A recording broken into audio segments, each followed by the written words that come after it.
host T-Stone. And I'm your host Joey Cash. And today we got a banger, dog. A straight up. What up, world?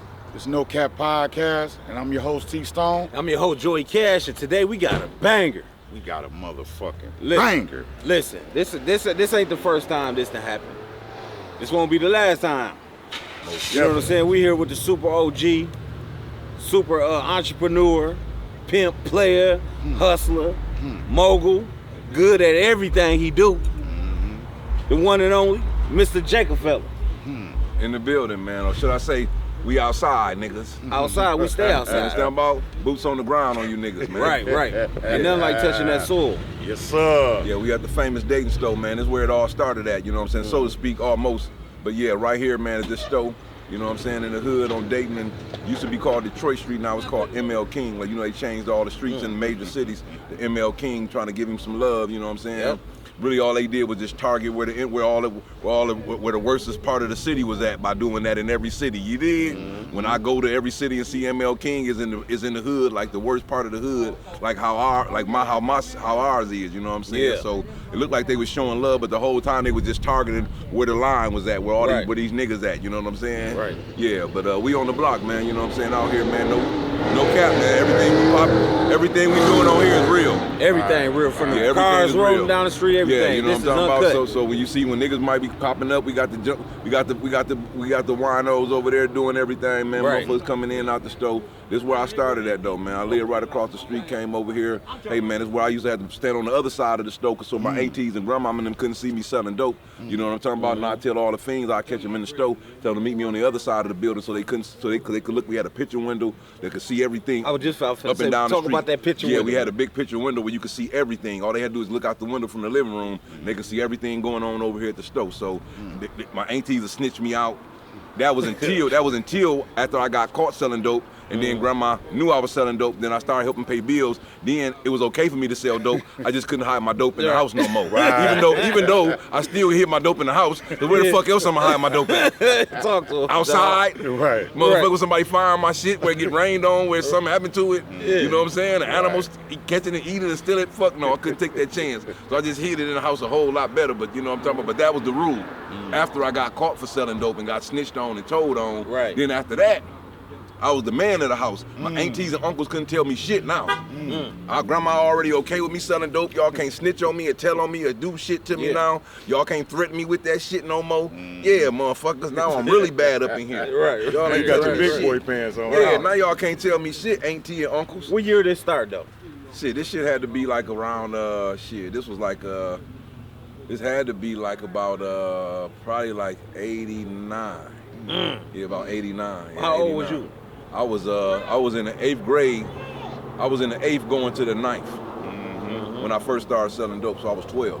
12 years old, selling. Yeah, I was selling dope when I first That's started selling. crazy. Back when so that's why I say we where it started, but not where it actually originally started, because like the store wasn't really booming, but the only thing about the store is that every dope fiend that smoked dope, 2 things you gotta have. Yeah. Well, 3 things actually. A straight shooter with choy, that's the first, that's the pipe they gotta smoke it out of. Then they need their beer, or their liquor, and their cigarettes. Right. So they gotta have that. So even wherever they bought their dope at from around here, they always ended up right here anyway. Right here. And sometimes they got this first, Yeah. and then when they found their dope and went on home. You know what I'm talking about?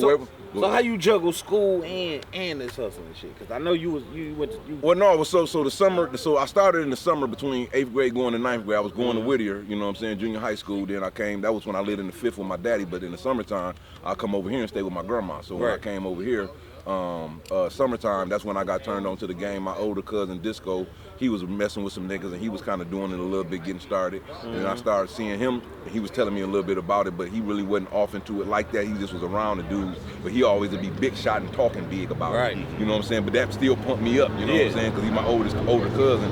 On my daddy's side, he's the oldest, you know what I'm saying? So he pumped me up, and I was hearing what he was saying, but then my grandmama at the same time, at this time she was keeping foster kids.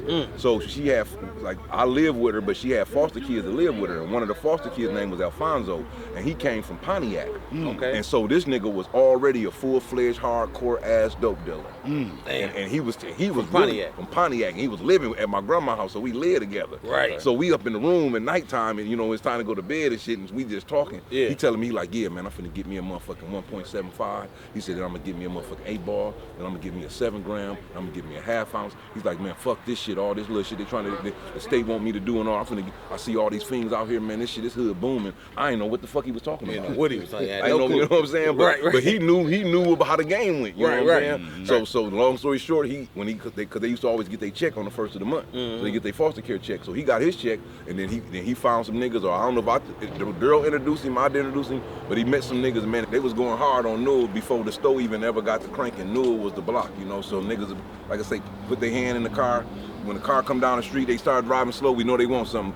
4 or 5 niggas run up, put their hand in the car. The fiend to grab which rock they wanted. And then the other niggas, when they see when they say they pick the other nigga rocking out there, they'll ball their fists up, put their hand back, step back. If the other nigga take care of his business, get his money from him, they'll pull on off. And every car came up the street, we did like that. You know what I'm saying? Okay. So and back then, this how I let you know how far the game go back. It wasn't no dimes and 20s back then. What was it? All we sold was quarters and slabs. $25 pieces and $50 pieces. That's all the game had back then. Damn. So this is the beginning of the hustle game in the streets of Flint. Okay. You know what I'm saying? A lot of niggas, they don't know nothing about that. You know what I'm saying? You get to talking about that. If a nigga know about quarters and slabs, he was a nigga that, I was 12. Like I just told one of my OGs, cause he thought, like I'm gonna tell y'all, niggas had to walk to the set and walk to the block to hustle. I lived across the street. All I had to do is walk outside and come out my door and step across the street, and I'm on the set. Right. Literally, I live on the set. You know what I'm saying? You know what I'm saying? So, but he lived off of, way, shit. He lived far away. Yeah. Too far to get here fast. Right. You know what I'm saying? Right. You know what I'm saying? Yeah. But he fucked with the hood niggas. You know what I'm saying? But when he thought. And me and him fucked around heavy. He thought he had met me when I was young, and he thought that he thought my career had started over here at the store hustling. But when we was talking, and I told him I used to be on Newell Street, he said, man, you used to be on Newell? He said, hell no, you wasn't on Newell. I said, nigga, I started on Newell. He said, man, I thought you started with me on Dayton when we was on Dayton. I said, nigga, no, I was already selling dope by the time I started selling. I was already hiding around the corner on Newell, so my grandmama and them couldn't see me. Yeah. You know what I'm saying? Yeah, so I was already high when I couldn't be seen that, you know what I'm saying? He said, man, he said, you was on Newell. I said, yeah. He said, man, I was scared as hell to go on Newell Street. Right. He said, man, it was dangerous over there. That Detroit niggas over there with the dope houses, all the other niggas, AJ had niggas, all the other niggas, George Dean and all the other niggas working for him, a whole lot of other niggas I won't even name, but y'all probably know one of them for sure. Right. But they worked for AJ, man, you know what I'm saying? So, but Newell was the block, you know what I'm saying? That's where the action was popping at, you know what I'm saying? So let me ask you this question, being at the fact that you was 12 years old when you started hustling, right? Was there a time where you got ganked?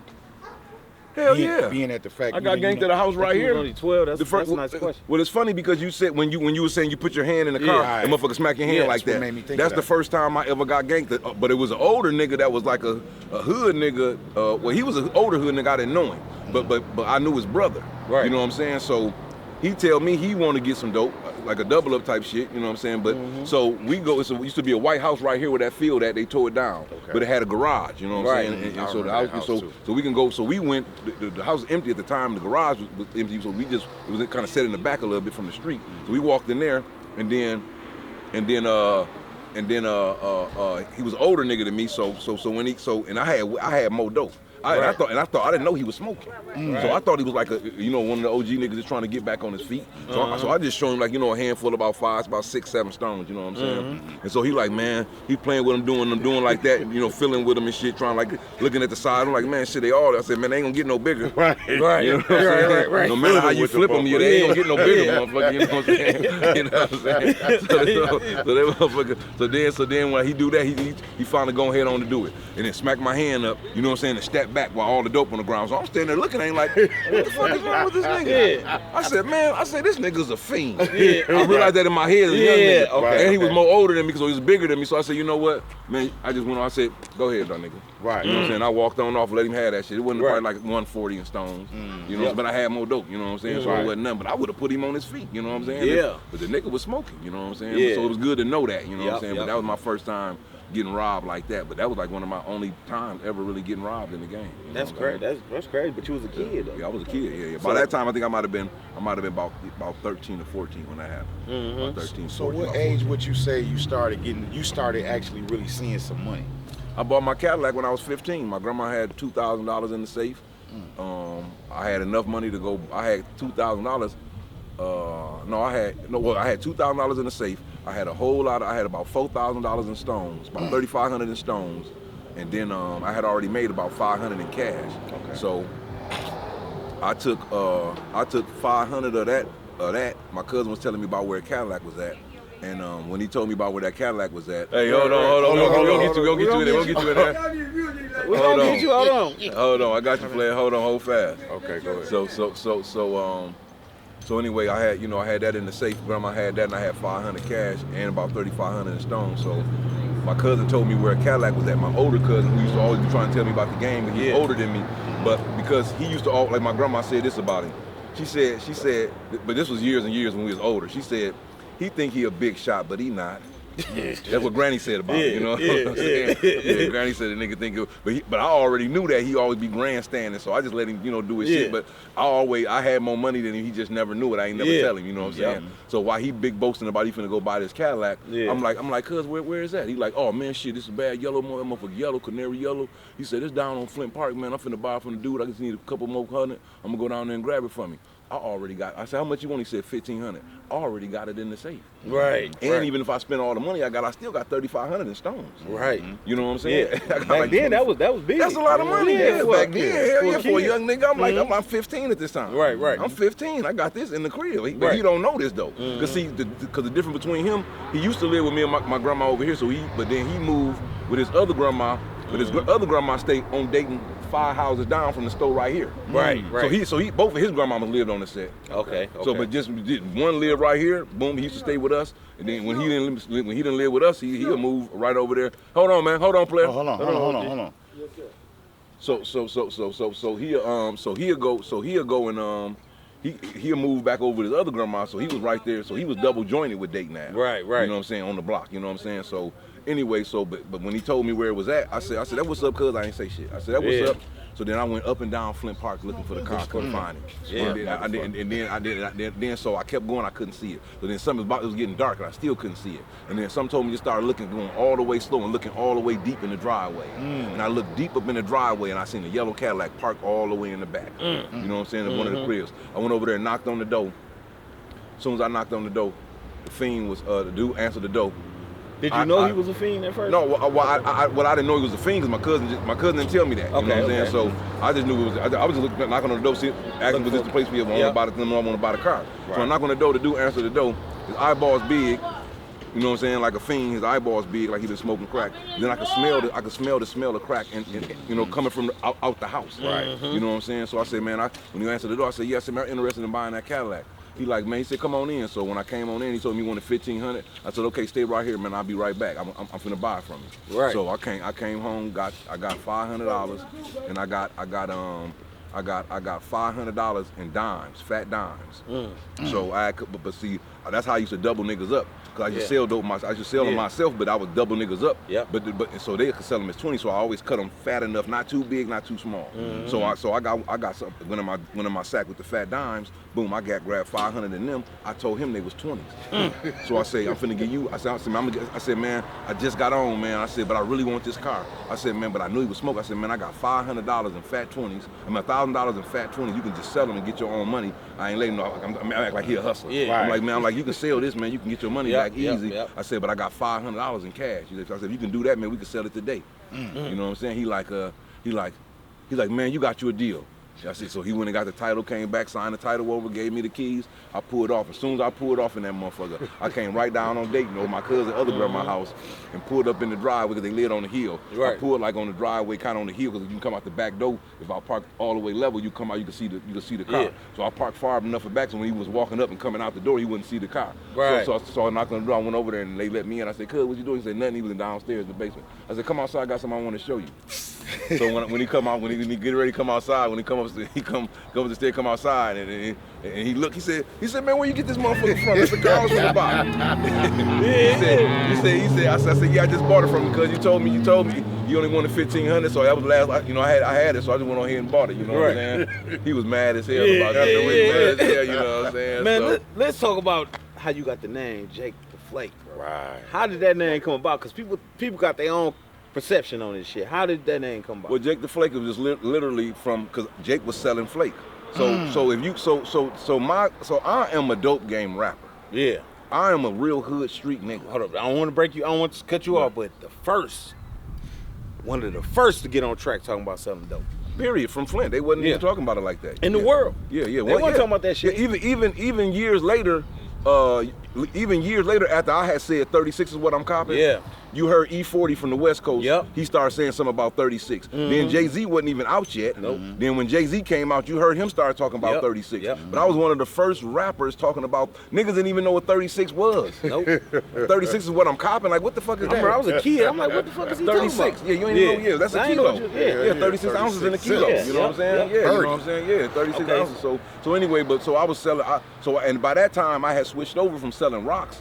I still sold rocks because I had my own family members and clientele, the motherfuckers that smoke dope, you know what I'm saying? They want rocks, I had that for them, but I had started selling blow to the niggas that was on blow, the young niggas and then the older big dope men. Yeah. They would cook all they dope up and whip it all up and high Yeah. cane and blow it up. Yeah. But they would save only a little bit to get high for themselves. Right. So what they would do when they ran out of their personal stash, I had already copped some of them before they cooked it all up in soft. And I would just sit on mine and wait for them to get the fiending up late night and did all they shit. And they'd be calling me, "Man, Jake, you got some of that shit, man?" Yeah. Yeah, I got some. Man, I'm finna come over there. Right. Motherfucker be knocking on all the big dope men, be niggas jumping. When they ain't had no blow, they all called me, be coming over my house, knocking on my motherfucking window, my bedroom window where I live at, you know what I'm saying? My girl knocking on the bedroom window 4 o'clock in the morning. Right. Niggas coming over there looking for that shit. So that's where the name came from. Jake was a nigga with the flake. And so when I first went to the studio, I was just young Jake. Everybody know me, you know, I'm just young nigga Jake to be hustling. Yeah. But so I didn't have no rap name, and I went with Shoestring. And I'm like, damn, what I'm gonna call myself? Oh, the shoestring took you for the first time? To the studio. Yeah, Okay. yeah, Shoestring took me to the Shoestring studio. cold motherfucker. Yeah, Shoestring took me to the studio, you know what I'm saying? Yeah. That was my best friend, one of my best friends growing up, you know what I'm Right. saying? So he the one took me to the Steve Pitts crib, and then when we went over there, we made the beat. I had the bass line already. Steve Pitts made the bass line on the keyboard, then he added all the other shit, and Shoestring did the hook for me. Like that Boys in the Hood is always hard. Yeah. 36 is what that Shoestring voice. When you listen to it now, you gonna hear it. That Shoestring voice. Yeah. That's his voice. He the Yeah. one, he did that for me. He blessed me, you know But what how I'm you saying? come up with that bass line though? When I did the bass line, when I came up with the song and the bass line, I was in my auntie basement across the Right. street, and I was in the basement and I was bagging up some blow. And I had a little tape recorder with a speaker at the top and a cassette at the bottom. That had record, play, rewind, fast forward, and eject on it. And I took the tape and it already had music on it. I put some paper in the end of it so I could be able to record over it. And then because I knew I needed the bass line, what I did was took the bass line that I knew of the beat that I wanted to rap to, which was that Eric B and Rakim Paid in Full. Right. I wanted to rap off of that. Was one of my favorite songs, so I wanted to rap off that bass line. So what I did was just push record on that on the cassette, and then when I was down there bagging up the blow, I'm bagging it up, but I'm steady doing this with my mouth. Doom doom da doom doom doom doom doom doom da doom doom doom doom doom doom da doom doom doom doom da doom doom doom doom doom doom. I did that for like 2 minutes crazy. straight till my motherfucking jaws was hurting on each side. Right. And by the time I figured I had long enough of it to give me enough to be able to write to it, Yeah. I stopped it. And then that's how I started writing. And then at that time, when I had some pencil and paper down there with me when I was sacking it up, and I started writing, "Deep in the ghetto lives a killer named Jake, booming low key, selling weight, a That Peruvian flake." flake. That's what I was That's a doing. class. That's what I was doing. I was right across the Shit. street That's at my crazy. auntie house in the basement, deep in the ghetto, low key, where ain't nobody know where I was at, know Yeah. what I was doing, Yep. and I was sacking my shit up, and I was booming, low key booming, weight of Peruvian flake. I was booming Yeah. that blow. Yeah. Facts. You know what I'm saying? So Yeah, that's where the name, motherfucking that's where the cap. name Jake the Flake That's comes the name from. Jake the So I Flake knew came that people would see it and be like, damn, man, he talking about cornflake. He talking about, but it wasn't meant for y'all. Yeah. It was meant for motherfuckers that was, and if y'all get up on it, then y'all gonna know I'm talking about the streets. I'm talking about the game. I'm talking about what's up in life. You know what I'm saying? Right, I'm talking about what's up on these streets with this dope.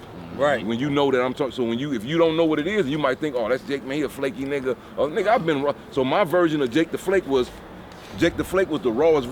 Peruvian flake was the rawest form of cocaine you could find at that time. Exactly. So Jake the Flake was the rawest form of a rapper that you could find at that time that was talking about the dope game. So that's where the name came That's where the from. name No came cap. No cap. No cap. Y'all heard that shit here. How does Scambino come about? Oh, Scambino Mob, they met through me. Like I tell people all the time, it wouldn't be no Scambino Mob if I never introduced my best friend, which was Young Key when he got out of jail, into Bone Scandalous. That was my cousin through marriage that was riding with me when Key got out of jail. Cause see, what happened was Key went to jail after I had got my Cadillac. A little bit after that for like a couple of years. No, shortly I still had my Cadillac, but then when he got out of jail, by that time, because when I was blowing up with the music, Key was in jail. Right. So when I became Jake the Flake, then that all that time, so he must have did about 2 years, 2.5 years or something like that, almost 3 years for like armed robbery or something. You know what I'm saying? Okay. So he was in jail. So then when he got out of jail, by that time I was like, he was in jail hearing about Pontiac niggas talking about I was they nigga. Yeah. And he was like, man, when he went to jail, I wasn't even Jake the Flake yet. No. You know what I'm saying? Okay. He had heard from Flint niggas, but he Yeah. hearing all these other niggas talk about it in jail. He told me, he said, man, all the motherfuckers was, man, the Pontiac niggas talking about you was they nigga. He said, man, that shit was making me mad as hell. You know, he a little short, little Napoleon complex. He a little jealous, mad motherfucker. You know what I'm saying? So he like, man, them niggas don't even know my nigga, man. Right. I said, no, Key, I was in Pontiac with them niggas doing shows, hung out with them niggas. Them niggas some cool niggas. Them my niggas. They fuck with me. Shout out to Pontiac. Yeah, shout out to the Yak, you know what I'm saying? So the Yak, they was messed. But Key, he wasn't feeling that shit. So when he got out of jail, like, and Key used to always ride in my front seat. Right. You know what I'm saying? Right. Like, that was the only person, like, all the niggas, my niggas knew, nigga, my front seat is Key if they get picked up by me, you know what I'm saying? Right. With me, Key, this is his seat, you know what I'm saying? He riding shotgun, that's just what it was, Right, you know what I'm saying? So anyway, but when Key get out of jail, now Bone is riding with me, riding shotgun, and he don't even know Bone. You know what I'm saying? And Bone don't know him. We say Bone. Bone Scan. Okay. Yeah, you know what I'm saying? Yeah, Bone Scan. So Bone Scanner. So they didn't even know each other. So we ride. I'm trying to break the ice between the two of them. You know what I'm saying? Right. But it wasn't easy because these is two stiff niggas. So Key like, and then Key, you know, he trying to get on his feet, you know, get back. And so I was hustling a little weed. You know, I was hustling, but he ready. You know, he want to get in the dope game. You know what I'm saying? That's what Key about. He want to get him a brick. That was our dream, and he never lost that dream not one bit. You know what I'm saying? Yeah. Until the day he died. That's what he was about. You know what I'm saying? Yep. But anyway, Bone, I couldn't, and then Bone was really my right-hand man at that time. Yeah. Riding with me, you know what I'm saying? We doing the music, we doing this cuz married, you know, it's cuz really, you know what I'm saying? So we rocking heavy, so I can't throw motherfuckers out like I used to when we was young, you know what I'm saying? You know, Bone, this is his spot now, you know, Key, you know what I'm saying? So anyway, you know, Key really wasn't feeling it, but he'd still ride with us and move with us from time to time. And what happened was I had a situation and I had to go leave out of town all of a sudden. So when I moved and left and went out of town, I went to Atlanta. And then that left Bone by himself because he didn't fuck with nobody but me. Right. So Bone was like, man, and so I'm talking to Bone while I'm in Atlanta. He like, man, I can't, man. He's like, man, I don't even want to hang with these whole ass niggas, man. He's like, man, I don't even fuck with these niggas. I said, man, you gotta fuck with somebody. He's like, man, I ain't fucking with none of these niggas. I said, listen, man, I said, just call Key. I said, I'm gonna give you Key number, just call Key. I said, that's the nigga, he gonna handle everything and do everything like me. You know what I'm saying? I said, so me and you move, you gonna move with him just like that, you know what I'm saying? Right. Just call Key and I'm gonna call him and tell him what's up, and then you fuck with him, you know what I'm saying? Okay. So he called Key, and then when he called Key, next thing you know, shit, I was in Atlanta, they started doing whatever they was doing. Next thing you know, they was in the studio. I think how it started, Bone wrote him a few songs, a few verses to get him some songs. And then Key always wanted to do the shit anyway. Right. He always wanted to rap anyway, you know what I'm saying? So Bone just pumped him up and got him in the studio and motivated him. And then Key had the money. See, Bone wasn't hustling. Right. So but Key finally had started getting on his feet and getting money. So he was paying for the studio time, paying for the shit, and then the shit just came from there. And when I came back from Atlanta to Flint, Then that's when they already had the motherfucker. They had songs together. They was working on the album, and then they all they needed was me to do was get on the feature on Killers on Your Team. Okay. And so I did that. I featured on that and shit. After that, the album was done. Okay. Niggas put the album out and shit. That's history from there. Okay. You know what I'm saying? I'm gonna backtrack just a little bit. Okay. When you dropped that first tape, you called them tapes back in the Yeah, day. cassette tape. When we dropped that first tape, they hit this bitch like a sound wave. How did that feel, bro? Well, man, so what happened was I never really got a chance to feel it, bro. What? Because see, this is what happened. When my cassette came out and it blew up that summer of '93. Okay. You know what I'm saying? My single was released, Time to Go Legit single was released in December 1992. Then the cassette came out around, the 5-song EP on cassette came out around maybe February or March. So, and then maybe February. So maybe February or March. But then what happened was we went to the first Freaknik. I went to the Freaknik, you know what I'm saying? Okay. And then when I went to the Freaknik, I ended up staying down there with some city niggas that kept me down there because with the niggas I was dealing with that had the record company, they ended up getting the record company and helping me put the stuff out that I'd already paid my own money for to go to the studio with my first. And anyway, but I went down there with them. We all went together, but I stayed in Atlanta with the city niggas that had the real bag. Okay. They wanted me to stay down there with them. Okay. You know what I'm saying? So when I stayed down there, that summer, that's when my shit was blowing up already, just selling out the stores, selling out everywhere. So before I left, it was selling and booming. But even after the Freaknik and then I had left, my shit was still selling out and booming. But I went to the Freaknik, never came back.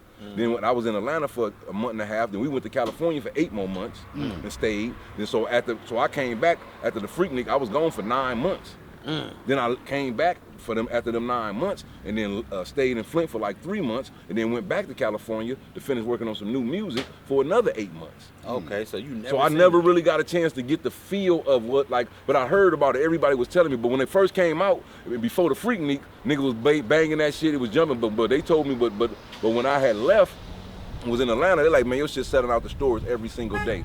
Every store, Saginaw, Pontiac, you know, Flint, all the stores, your shit is selling out. You know, I remember being a kid, man. I was on punishment, man. I had to sit in the room for a whole summer. Yeah. Man, that's all I heard. That's all I listened to. Yeah. That's that first CD. What was the name? What was the name? Out to Get Rich. Out to Get Rich. God damn it. Out to Get Rich. Back and forth. I can tell you that album back to front. Yeah. Yeah, that was a bad motherfucking album, bro. I'm tongue tied and shit. Yeah. That was a bad motherfucking album, though. Yeah. Appreciate it. Joe, don't.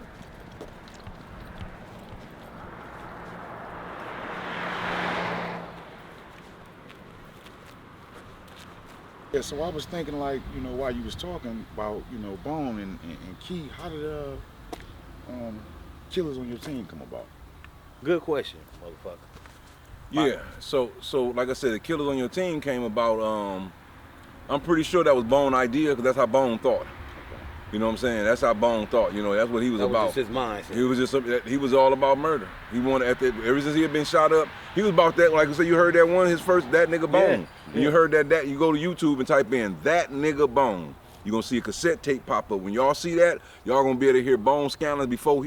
I had named him Bone Scandalous because I'm the one who gave him that name, but I had seen how scandalous he was. And I said, damn, you a scandalous nigga. I said, man, you that nigga. I said, instead of That Nigga Bone, you Bone Scandalous. And from there, that's how he got the name. You know what I'm saying? So you named Bone Scandalous. I named Bone Scandalous. Yeah, I named him that. You know what I'm saying? Yeah. So another question I was about to ask. But anyway, but Killers on Your Team, I'm not totally accurate, but I'm pretty sure because Key was a dope man. Key was a hustler. He wasn't about the murder game. He was about that life. You fuck with it and cross the wrong line, then nigga, it is what it is. But Key was mostly about getting money.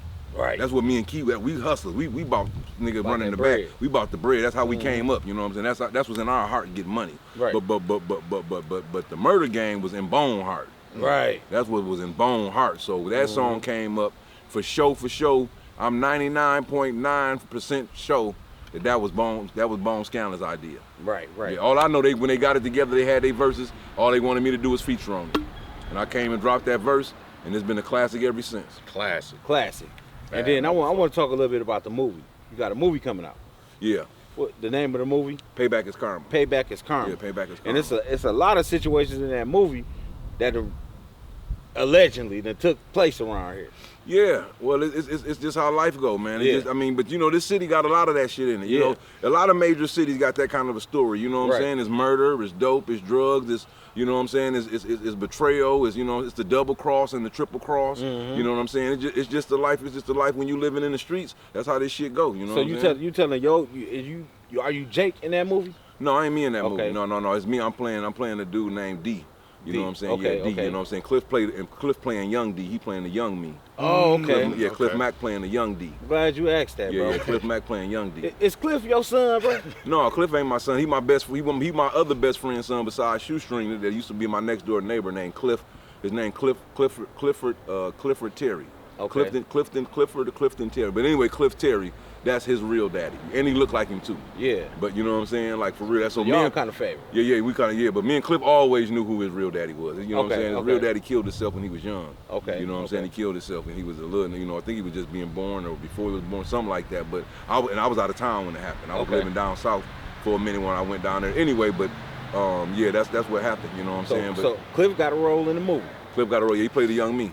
Okay. He played a young me, you know what I'm saying? So, but this story ain't about me, but it's some real life events and things and places that kind of could make you think it was about me, but it's not about me. It's just a hell of a story that I came up with, and you know, it just happened. The stuff that happened in the movie is kind of exactly what's going on in Cliff Mack life right now. So it's about motherfuckers getting a hit put on them, motherfuckers getting killed, motherfuckers got a hit put on them, and all kind of shit. So that's when Cliff in jail for supposedly, you know, allegedly, you know, allegedly free Cliff Mack type shit, because we on that. Right. So we ain't innocent till proven guilty. Right. But they saying that that's what he supposed, but just so happened we shot that movie all these years ago, and then he being held on something similar to what actually transpired in the movie. Oh, that's crazy. That's crazy deep as as fuck. crazy. That's deeper That's than crazy as motherfucker, fuck. man. Yeah, for real. So when y'all come see it Saturday, you know what I'm saying? What's Saturday? What's the This day? Saturday, May 24th, at the Rave Theater, 6:30 to 8:30. You gotta get your tickets on Eventbrite. Just go to eventbrite.com and type in "Payback is Karma" movie premiere, and you'll get your tickets. If not, hit me up on Facebook, Instagram, in my DM or my inbox, and then you can get tickets and buy tickets from me. You know what I'm saying, directly. Okay, I know we don't got that much time. We dealing with a legend and a busy man. So you know what I'm saying, we gonna kinda I kinda want to get into the pimping, but I think we're gonna wait to part 2. Right. Well, yeah, cause I got it's a lot of layers. Like I tell niggas, you got this nigga, you got that nigga, you got that nigga. But once again, it's still the same nigga, just different bankroll. Right. You did? Right. And yeah. you, So and you got to be good at everything. Everything. Explain that to these youngsters when we get out of here, man. So you say you got to be good at everything. What so being good at everything mean you got to be able to do the shit you talking about. You got to be about that life, so to speak. You know what I'm saying? Like if you doing something, you got to be good at it. Don't be just a regular nigga doing it, because any nigga can be regular doing anything. You got to be able to be good at it. You know what I'm talking about? So if you, like I just drove 18 hours to get here by myself. Yeah, some people they can't even do that. That's too hard for a nigga to do. Right. But I got to be good at everything because I got shit to do. I need to get places. I need to go make shit happen, and I can't depend on people. So I ain't got nobody to come take this ride with me, come help me drive. I ain't got time to be asking no motherfucker to do all that shit. Right. You know what I'm saying? Slowing me down. Right. So I go and do it all. I'm good at everything. I can drive myself, got my whip, boom, boom, boom, boom. So from music to chicks, you know what I'm saying? Different hustles, you know, writing books, you know what I'm saying? Writing movies. Like you got to be good at everything, and you just can't be saying you do something. You got to do it Just and to be show. doing it. You got to show that you doing it. Can't be saying you doing something. Yeah. Just be Words, saying man. it. Empty words don't mean shit. That shit blowing past like you hear that wind in the background blowing past in the camera. I mean, in the microphone, you know what I'm saying? So your words gotta have power, and what make your words have power is proof in your words and fucking action, and that means you good at everything. If you ain't good at it, shut the fuck up until you get good at it. Y'all heard that here That on part. No Cap Podcast. Yes, We with the legendary Jake the Flake, JAKAFELLA. So now we standing right here in my backyard of my house where I grew up. Okay. So y'all can just like if we was in the front standing a little closer, but we back from the street because of the noise from the cars. But literally you can just see right even from right here. But it was a house right here, so we couldn't see that clear. But I could see the store from my bedroom window. I could look outside and see. I would wake up and look outside and be like, damn, it's fiends everywhere, shit. So I grab my pants, put my pants on, waking up, nigga throwing my shoes on, going there, wash my face real quick. Sometimes I not even wash my face, brush my teeth, nigga. I put my shit on, put my shoe, grab my sack, boom, boom, boom, bam. I went take all my stones, take a couple hundred stones, put the rest up, boom. Come right outside, start booming. Damn, it's crazy, man, because you can see straight through the neighborhood now, bro. Well, see, but I'm just saying, you used to couldn't do that no. I mean, it was houses everywhere. It was a house right here next door. this is the only house left on this block right here to the left. But all the rest of these houses, it was a club next, it was a house right here next door. It used to be a club next to that, then 2 more houses before the corner. I never knew it was a club right here. Yeah, it was called the Nesters back in the day.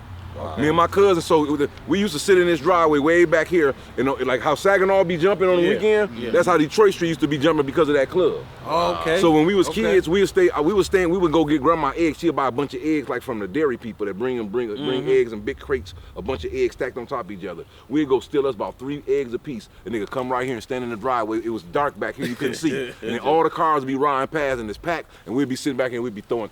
When the cars going back, we'd egg them bitches. We used to egg them. This is a badass kid. Yeah. And then we'd come in the house and look in the picture window and see what they do. Right. You know what I'm saying? You know what I'm saying? But it's so dark they can't see us. We'd run back in the side door and then go and look and see what happened, what they doing. Yeah. You know what I'm saying? Yeah. Anything you want to tell these folks, man, before we get out of here, man? No, man, just some more of it, man. Stay positive, man. Stay uplifted, man. You know what I'm talking about? Just put, you know, if you understand anything about life, you know what I'm saying, understand you can't do everything by yourself. You're gonna need help. And where you can get help from, when you can't get help from nobody on earth, you can get help from God in heaven. Amen. You know what I'm talking about? So put God first, man. If you really, really, really want to make some positive things in your life, learn something about God, learn something about godliness, understand about being humble. It ain't all about being mean mugging and being rough and having ops and having opponents and people you got to go against. Sometimes the same person you go against can be the person that'll be your best partner on your team, and y'all can go against the world. You know what I'm talking about? So, amen, sometimes you got to realize you need people and you can't do everything on your own. So we stronger together than we are apart, you know what I'm saying? So think about unity more than separation, you know what I'm saying? And think about how you can help somebody instead of get something from somebody, you know what I'm saying? Right. Bring something to the table if you want something off the table. That type shit. Bring something to the table if you want something off the table. You understand? Yeah, because don't ask for no food on the table if you ain't willing to bring a dish. If you can't bring no peas, don't ask for no chicken on this table. You ain't got to bring nothing but a bowl of peas, nigga. I like that. Yeah, but if you bring the peas, if you bring some peas to the table, the other nigga bring the mashed potatoes. I got some chicken. We can have us a whole meal, nigga. Now we together. Now we got all the nutrition and we eating good. So man, if you can't bring nothing to the table, man, don't expect nothing off of it, baby. You know what I'm talking about? That's real shit. JAKAFELLA, Jake the Flake, the Black Heff, some more of it, man. Same nigga, different bankrolls. No Cap Podcast. We on, you know what I'm talking about? We on location, man, as usual. See, this the end results of crack cocaine, bro. It ain't nothing over here no more. This shit used to be packed. There used to be people everywhere. Crack took down the whole city. This shit's sad. It helped us when it was going on, pocket wise. But it tore us down. But it's tore us down, man. Tore us ain't down shit the same no more. Yeah, man. Nothing the same no more. This shit is insane. Whole fucking block. Right, but we gonna let the OG talk about it because they was out here doing it. You know, that was a little bit before my era. That was before I jumped off the porch. You know what I'm saying? So I'm gonna let them talk about it. After all of this stuff I was talking about as far as hustling and the streets and, you know, what the community was and how we did it and, you know, how I wasn't the only young nigga with a sack that was hustling. Everybody started hustling. Everybody started getting money. Everybody in the hood was selling dope. That was the way to make a living for yourself, to provide for your family. You know what I'm saying? But, you know, and we glorified it. We thought it was, you know, it was a job. It was a way of making a living, you know what I'm saying? Even though it wasn't honest, even though it wasn't legitimate, you know what I'm saying? But to us, it was all we had. So we stuck with it and we gave our all to it, you know what I'm saying? But the end result, what you gonna say? I was finna say, and back then, it didn't seem it wasn't as bad. It was just like weed. Yeah, it wasn't bad. Well, it wasn't bad because there was so much of it, and everybody, all these fiends are smoking dope, and all these niggas are selling dope. Did y'all look at them as fiends back then? That's what I'm asking. Well, I didn't because I had uncles and aunties that lived in my house that smoked crack, and I still had to respect them. Functional. I still had to respect them. Yeah, they had to be functional. Yeah, grandma wasn't having that shit. They couldn't come around there acting stupid and shit. Grandma was like, you smoking that shit up in here. I smell y'all smoking it in my basement. Y'all keep smoking that shit in my basement. You get kicked the fuck out of here. Right. You know what I'm saying? Right. So grandma was always on their ass about it. You know what I'm saying? So I live with fiends though. You know what I'm saying? So me, for one, I was a hustler and I respected the hustle. And this is a business. It wasn't just the dope game. It was more of a business. The dope business is what my daddy always taught me. Right. So I treated it like a business, and my customers is how I make my money from my business. So I treated my customers good. I didn't treat them like fiends. You know what I'm saying? But it also stemmed from me living in a house with fiends who was my actual family members, and I still treated them like uncle and auntie. You You know what I'm saying? Not like fiend now, or you getting high, something wrong with you. No, I Yeah. still had to respect them. I still had to listen to what they said. Yeah. You know what I'm saying? It was still same respect, even though they did what they did. You know what I'm saying? But I never looked at it like, you know, I just knew people do different things. You know what I'm saying? But I never looked at it like you the scum of the earth, you some fiend, spit on you and all that. How niggas try to treat fiends like that. I was never one of them niggas. But I seen a lot of my niggas do that though. So what I'm asking you is, you seen this shit firsthand when it first hit. Yeah, I was right there. So people didn't know what it was doing. Yeah, they didn't know what it was doing. That's what I'm asking. Yeah, they didn't know what it was doing. You asked me what about what? That, like y'all didn't know what it was doing, so no, we y'all didn't didn't know. look at it like so that. we didn't look. We never knew what the effect of it was because we just like they want it, we got it. They buying it, we provide it. You know what I'm saying? They fiending for the dope. Shit, we fiending to get the money from the dope. Mm-hmm. So really, when I looked at it, it was just a circle of fiends for real. Right. They was fiending for the dope that we was selling to them, and we was fiending for the money that they was buying the dope with. Right. So it's an endless cycle of motherfuckers that ain't that want the same thing. We want the money, they want the dope. Right. You know what I'm saying? But at the same time, it's still a group of fiends. Yeah, you know what I'm saying? People know what street this on. We standing on here. So right now we on the back block of Bright. You know what I'm saying? And on Bright, this used to be a vibrant block. Yeah. It's 3 blocks over from ML King where we was just at the store. But on this block, it was a house, and it was houses right next to each other like any other block, any other neighborhood. There was no space in between these blocks. Right. So what I'm finna say to y'all right now is the consequences of the dope game and what it does to a community and what crack did to my own neighborhood, which is right here where I'm still standing in, right around the corner from where I grew up at. It was just not just my house got tore down and it ain't there no more. These is whole blocks. If you look up and down this whole block right here, it's 2 blocks. There's a block right there because there's another street, then a stop sign.